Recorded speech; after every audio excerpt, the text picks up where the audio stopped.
Okay, hey everyone, to another episode of On the Wrist from Off the Cuff to another great Zelos review for you. The brand was founded back in 2014. They're a micro brand startup with a unique overbuilt design aesthetic.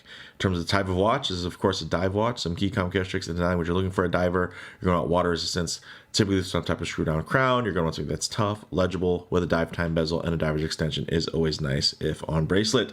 This is their Hammerhead 3 in titanium, and it's essentially a titanium variation of their signature Hammerhead diver.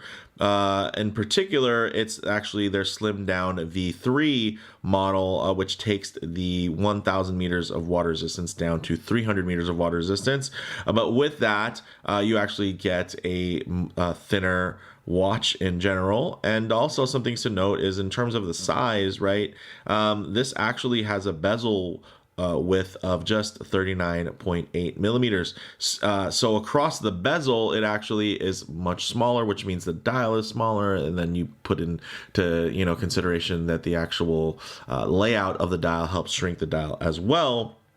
This is probably going to wear a lot more like a 42 than a 44. So, I consider kind of 42 full-size diver. I consider 44, larger size or oversized, and then kind of going from there.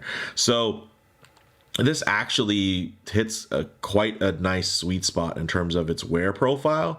And these are actually being released very soon. I mean, upon the time we're recording this, they're not out yet, but by the time I publish this, you guys should have links in the description to get straight to these. These start at $429 USD direct from Zelos. And, that's for the basic configurations. And then it does go up for more complex options. And these are scheduled for a release in early June, so that should be when this video is being released. So with that said, let's go ahead, zoom the camera out, get this piece in hand, and take a closer look. Okay guys, this is a real looker, and some of you might see this and think it's too modern, it's too angular, it's too eccentric, but for many of us, this is kind of signature Zelos, and there's nothing wrong with that. And honestly, a lot of the Zelos watches that I've reviewed in the past, I've really leaned more towards some of, I'd say, their less dynamic designs. I mean, they're still really dynamic in their execution, but I kind of have preferred some more of the watches that had a little bit more crossover appeal,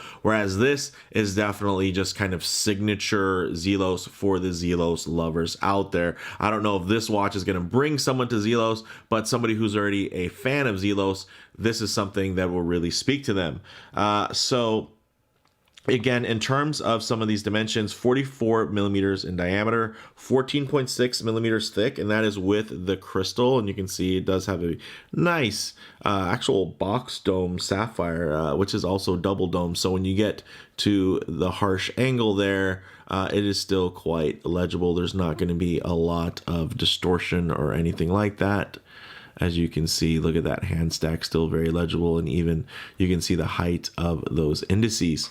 So very, very nice. And this, of course, is made out of full titanium. Did I mention the 48.8 millimeters lug to lug? So again, not super oversized or over long, but also not short. So this is, again, a full size diver.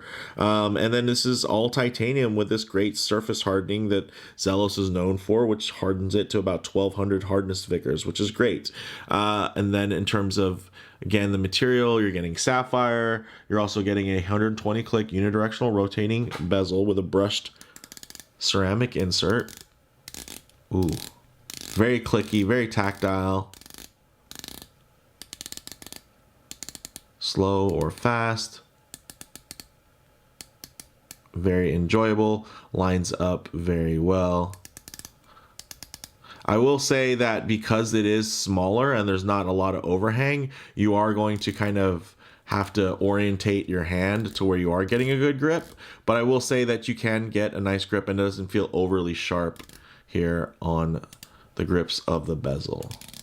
But this isn't going to be quite as easy to turn probably as, something where you're going to have some bezel overhang.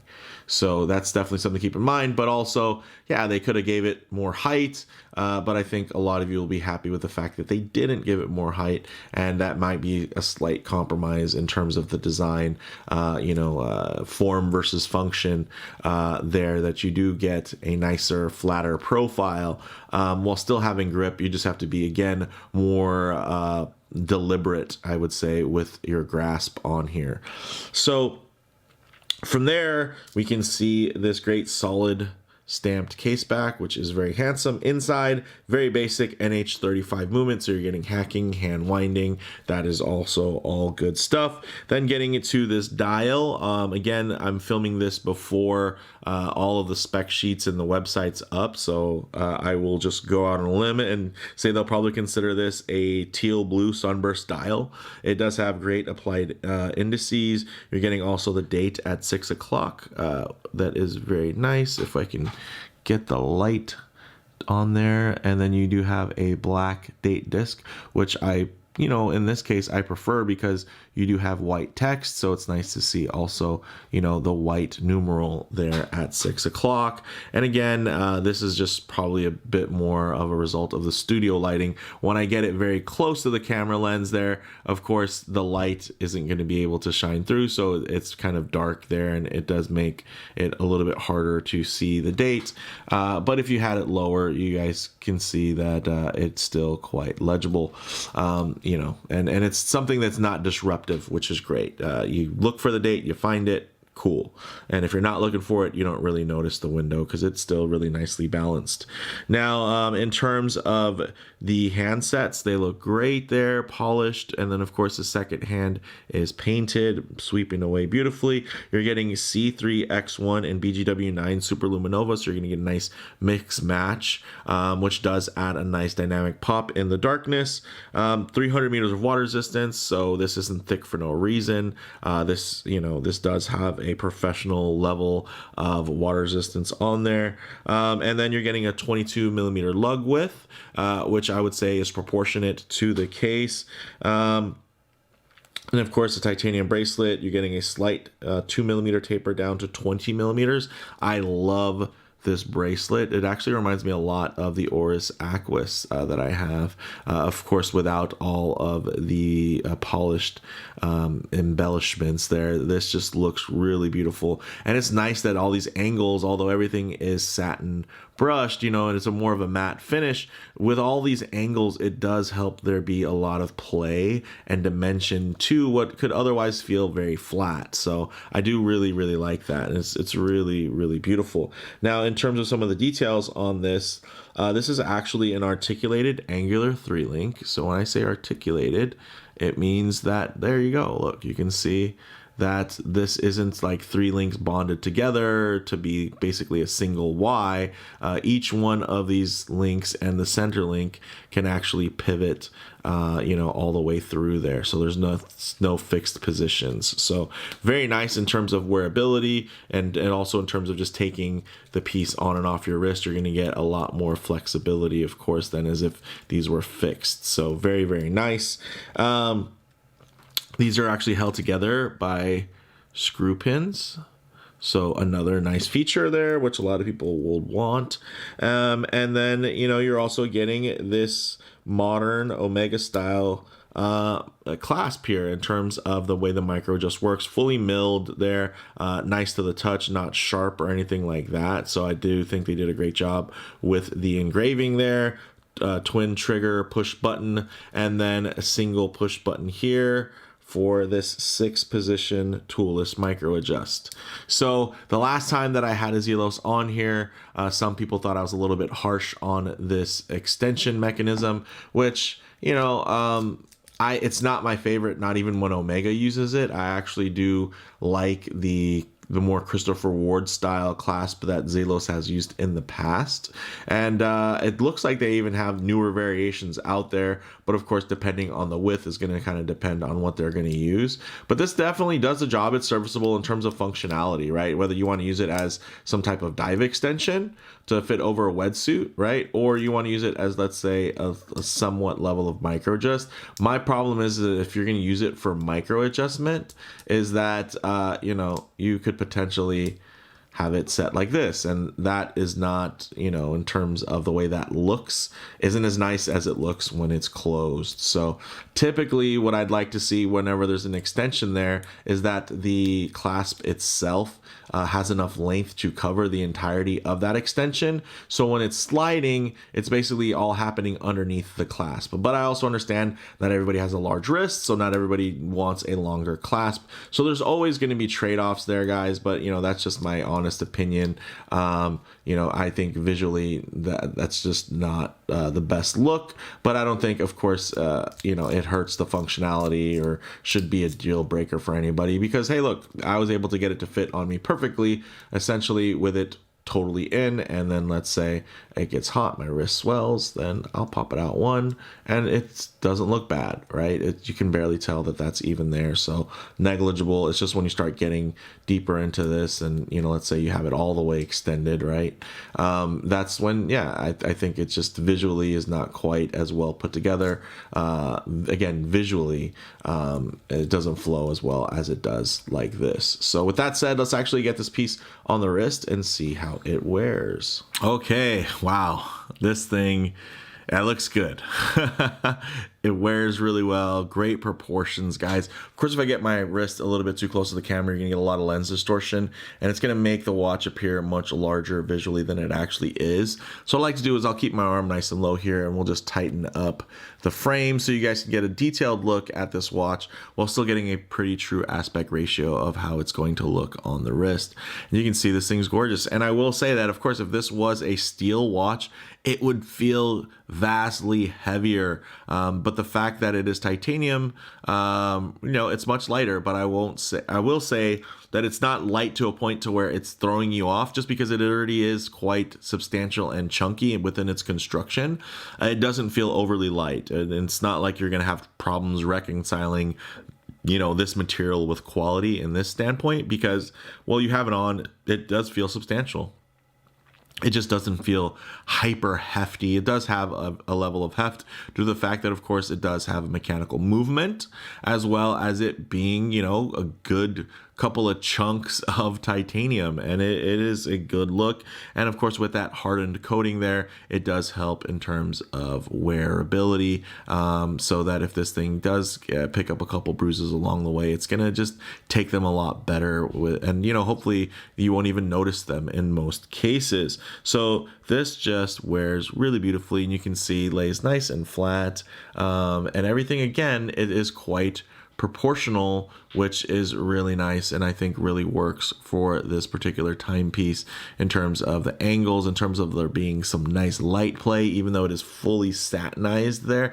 And of course, this is probably one of the more tame and basic options that there are. I'm sure once this is released, you'll be able to click on that link and you're going to see all types of crazy mosaic dials, meteor dials, and a whole bevy of different types of textures.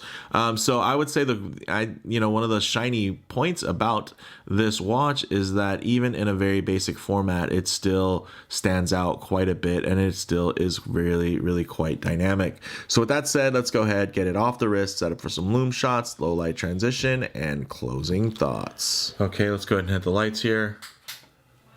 All right, as you can see, this thing glows like you would expect a Zelos to glow. Also, that that pop of color and play. You're keeping it quite dynamic. You're also getting the loomed Zelos logo, whether it be on the dial or even on the crown, as you can also kind of see there. If I was just to tilt this slightly, there you go. But one thing I always like to work in, of course, is going to be low light transition, because you're not always going to be out in the middle of a field enjoying direct sunlight. A lot of times you're going to find yourself coming in and out of buildings, walking underneath overhangs, or maybe just hanging out underneath the shade of a tree, or spending time in your favorite automobile. So it's nice to see what these colors, textures, and finishes render like in less than optimal lighting. And my goodness, you can see the brushing on here is immaculate. Look at the way that the light is just dancing over that brushed ceramic insert. Really well application too in terms of the loom there. You guys see how bright that is. But man, this thing is really nice. I like that it just feels very complete, and it's not just, a one trick pony being one dimensional with just a really cool dial, right? Like it all just kind of flows together again for that kind of complete thought end to end in terms of inception to execution. I really, really like that. And even if I get some harsh lighting on it to maybe expose some type of production defects, all you're going to see is just really nice, clean brushing. And, of course, for a titanium watch, this actually does have a nice bright color to it. It does resemble more steel. It does have maybe a hint of cloudiness from that hardness coating on there, but nothing, like you wouldn't see, let's say, on a high-end Seiko watch that is titanium with a hardened coating on it. You can still see the brushing through. It's just maybe not quite as well defined, but it does add a bit of a brighter look to it, where sometimes with a hardness coating, you can see steel watches that look super dark. So I think that's really, really great in terms of the way that it came out. So for me, guys, closing thoughts on the wrist, it wears more like a 42 again. So more of a full-sized piece versus an oversized piece. And although fully satin brushed, the angular design does help add a lot of light play to help it from feeling dull or flat on the wrist. So in terms of model variants, definitely check the site links for options and availability. I'm sure they're going to have all types of cool ones, and some of them are going to sell out really fast. So definitely check the links in the description. And then in terms of comparable models, although kind of that high spec diver under $500 market is more competitive than it's ever been, mainstay independents like Zelos continue to lead by growing their signature aesthetic and highlighting the brand with really cool dynamic diver releases like the Hammerhead in titanium. So for me, guys, bottom line, while it may not be my favorite Zelos, I think this may very well be the purest Zelos diver, and probably most representative for what the brand is known for, and what it's considered by many as probably the Zelos diver to have. So this is kind of the Zelos lovers Zelos, and I think that's really cool. So I appreciate the team for sending this one in for review, and so let me know what you guys think in the comments below. If you like the video, please do a like, and if you haven't already, please subscribe for more content just like this. Thanks, guys.